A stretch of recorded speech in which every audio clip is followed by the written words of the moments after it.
warahmatullahi wabarakatuh. Perkenalkan sebelumnya nama saya Ahmad Fauji, NPM 2019634117076. Dosen Ibu Eka Santi Agustina Esos MM CIQNR. Sini saya akan membahas tentang skandal Jiwasraya. Kasus perusahaan asuransi plat merah PT Asuransi Jiwasraya Persero tidak kunjung usai. Regulator dianggap tidak serius dan saling lempar tanggung jawab menangani persoalan ini. Bahkan orang dalam istana dikabarkan terlibat dalam persoalan tersebut. Kronologis kasus ini berawal dari kegagalan bayar polis Jiwasraya kepada nasabah dan bank sebagai mitra penjual produk senilai 802 miliar jatuh yang tempo pada 2018. Jumlah tersebut terus meningkat menjadi 12,4 triliun hingga akhir Desember 2019. Persoalan Jiwasraya mendapat perhatian dari parlemen. Sejumlah fraksi DPR mengusulkan pembentukan panitia khusus untuk menyelamatkan Jiwasraya.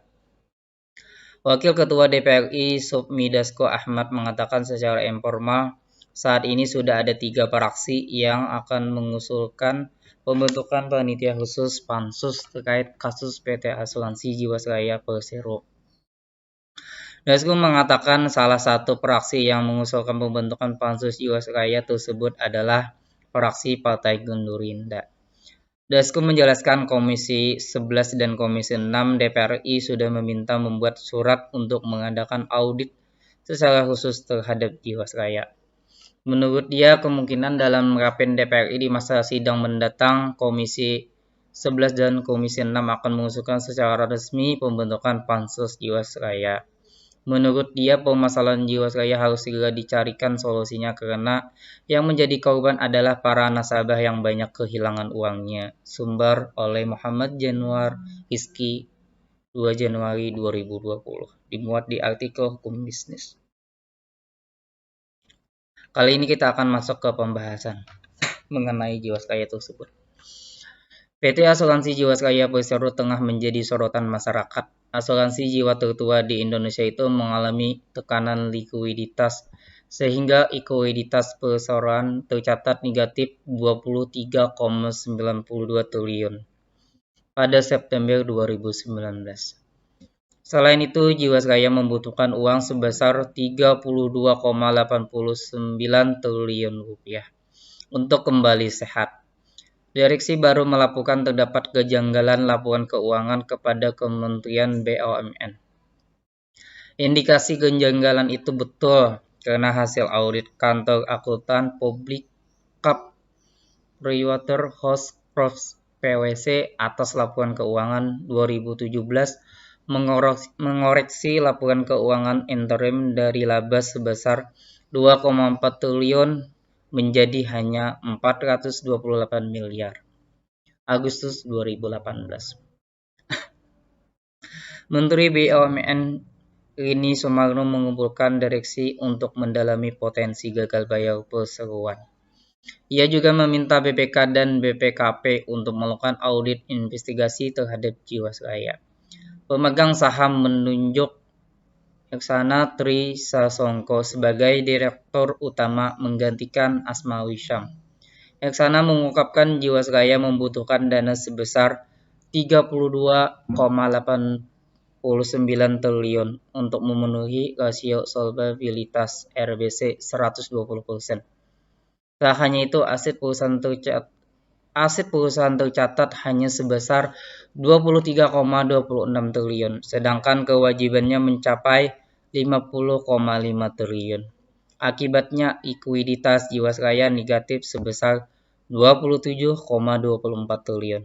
Sementara itu, liabilitas dari produk JS Saving Plan yang bermasalah tercatat sebesar 15,75 triliun. November 2019. Kementerian BUMN di bawah kepemimpinan Erick Thohir mengaku melakukan indikasi kecurangan di Jiwasraya ke Kejaksaan Agung yang disingkat dengan Kejagung. Pada Desember 2019, penyidikan Kejagung terhadap kasus dugaan korupsi Jiwasraya menyebut ada pelanggaran prinsip kehati-hatian dalam berinvestasi. Jaksa Agung ST Burhanuddin bahkan mengatakan Jiwasraya banyak menempatkan 95 dana investasi pada aset-aset berisiko imbasnya. Komisi Pemberantasan Korupsi (KPK) turut memantau perkembangan penanganan perkara kasus dugaan korupsi di balik defisit anggaran Jiwasraya. Selain itu, Kejagung meminta Direktorat Jenderal Ditjen Imigrasi Kementerian Hukum dan HAM mencekal 10 nama yang diduga bertanggung jawab atas kasus Jiwasraya. Kesimpulan dari permasalahan tersebut, kasus Jiwasraya syarat dengan permasalahan hukum. Setidaknya terdapat lebih dari 8 aturan yang dilanggar.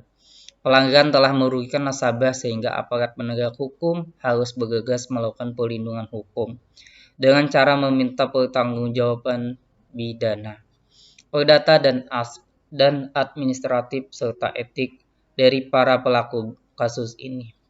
Banyaknya pihak yang terlibat dan beragam aturan yang dilanggar membuat proses penyelesaian hukum terhadap kasus ini dapat memakan waktu yang sangat lama.